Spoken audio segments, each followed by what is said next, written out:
Hey everyone, and welcome back to the channel. Let's continue where we left off in the previous video, and let's use VBA to get the username and the domain from the emails that are in column A. So Alt F11 to launch the Visual Basic Editor, and let's insert a module. And I'm going to start writing a function this time. So in the previous VBA video, we wrote a subroutine. For now, let's write a function. And I will call this function get username. And actually, let's make this capital N for better readability. And in parentheses, we need to pass the arguments that this function should receive. And the arguments will be the email. And then we will have another function, which I will call getDomain. And it's also going to accept email as an argument. Those functions that we create are regularly called user-defined functions. So you may see this abbreviation UDF. Those are going to be easy functions. And the good thing is that we don't need to worry about any Excel version compatibility at all. So here I will directly assign value to this function. And I'm going to use the split function, which is part of the VBA library. So I can either write VBA.split or simply split. And the expression that we will split will be the email that is being passed. And the delimiter will be the @ symbol. Now, in order to test this function, we should verify that we have both the immediate window and the locals window available in the Visual Basic Editor. And if you don't see them, then you can go to View and click those two. And I will, right here in the immediate window, let's see what is the result of this function, get username. And I will just pass some random email, maybe someone@example.com. And before running this, let's also write stop here, because I want this to stop right when the Visual Basic Editor reaches this line. So if I click now enter, it stops here. And in the locals window, I'm not sure if it's visible enough, and I'm not sure if I can zoom in, but if I extend the get username function, we will see that it actually contains an array of 2 items. And arrays in programming are generally 0 based. So the first item has an index 0. So here I can directly add 0 in parentheses. So if I remove the stop now and click here enter,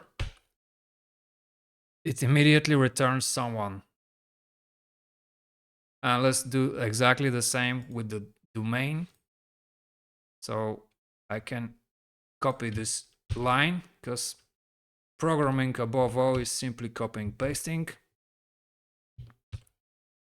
And I need to change the name of the function, but this time instead of the first item in the array, we're going to return the second one, which is with index 1.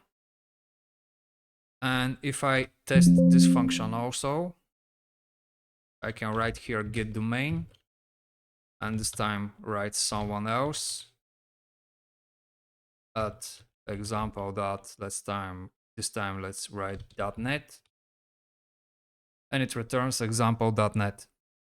And the good thing is that we can also directly test those functions in the worksheet cells. So if I write the equal sign and start writing here get username, you will see that both my functions are here. So if I write get username and pass here A2 as an email, it's going to return the username. and I can do the same with the domain. However, there is really no logic in writing user-defined function in Visual Basic and then using the cells in order to test those. So what we're going to do is we're going to write a subroutine to directly populate all those cells in column H and I with a single click. So let's do this. And before doing this, I think it's a good practice. And once you advance in VBA, I think you would want to do this, is that you should also, although it's not mandatory, provide the data type of both the argument that is being passed and also what the function will return. So the email that will be passed will be of data type string because it's simply a text, and the function will also return string. Now let's do this here as well. A string.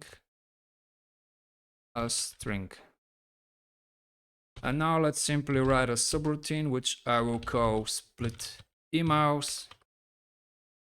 And the first thing that we should do here is to find the last used row, because we're going to write a loop.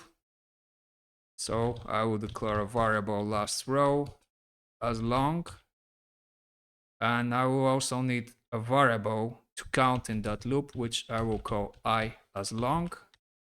The last row will be cells rows.count 1 dot and excel up dot row. And if I quickly write debug dot print last row and click run, it returns that the last row is 201, which I believe is correct. So now, although I don't need another variable, I will use one. I think it will make the code more understandable. So I will write here dim email as string. And now let's write the loop. So for I equals 2 to last row, because we're starting from the second row, the email will be the cells on row I and column 1, because it's column A dot value. And now in order to write back to the cells, we need to refer to the cells in column H and I. And I think column H is with index 8 and column I is with index 9. So here, for the username, we will write cells I, 8 dot value equals, and we're going to pass our user-defined function. So this will be get username, and we will pass this email variable now. And then cells I dot 9, 9 dot value equals get domain. And again, we will pass our email variable. So this is the entire code. And let's click run now. And we can see here that we have been able to split the email to its username and domain across all cells. So thanks for watching. If you have any questions, please drop those in the comments and I'll make sure to reply as fast as I can. And I'll see you in the next one.